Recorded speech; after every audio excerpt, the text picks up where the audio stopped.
कानपुर शहर से चंद किलोमीटर दूर विकरू गांव में विकास दुबे का आपराधिक सफर शुरू हुआ। 3 दशक पहले जो विकास दुबे छोटे मोटे अपराध करता था, जैसे ही उसे राजनीतिक संरक्षण हासिल हुआ, बाहुबली बन गया। हत्या, लूट, डकैती, फिरौती, हर गैर कानूनी काम विकास चुटकी बजाकर कर लेता था। विकरू गांव में हुए कांड के बाद पूरा गांव खामोश है। कोई भी कुछ बोलना नहीं चाहता, किसी की जुबान से कुछ नहीं निकल रहा। लेकिन विकास दुबे का खौफ गांव वालों की आंखों में साफ साफ देखा जा सकता है।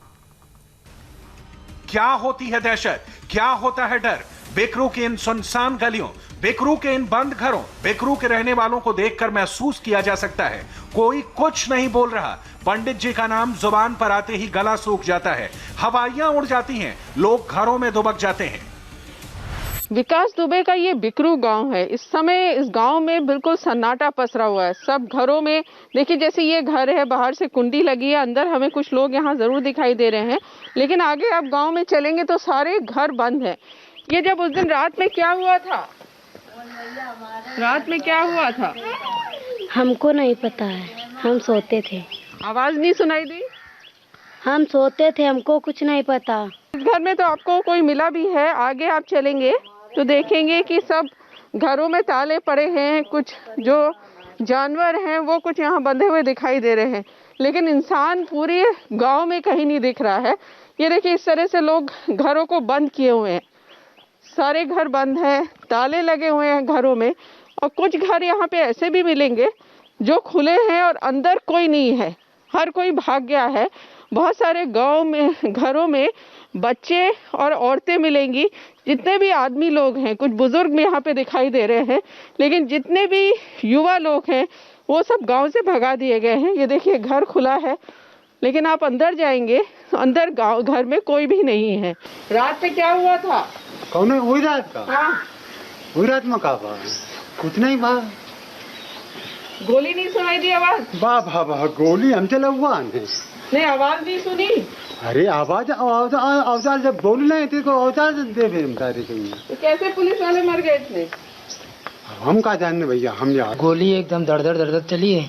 हम सो रहे थे तो हम एकदम डर गए, बड़बड़ा गए, हम बैठ गए। गांव के कहाँ है? सारा गांव खाली हो गया आपका? सब भाग गए, डर के पाछे भाग गए। बड़ी ही मुश्किल से कुछ लोग मिले जो विकास दुबे के बारे में बोलने को तैयार हुए। ये वो लोग थे जो विकास के सताए हुए हैं, जिन्होंने विकास के जुर्म की सत्ता को कबूलने से इनकार कर दिया। सताया हमको। क्या सताया? हमको सताया ऐसा कि मेरे खेत में दूसरे का लेबर नहीं जाने देता, खेत को जोतने में दिक्कत देते, पानी देने नहीं देता।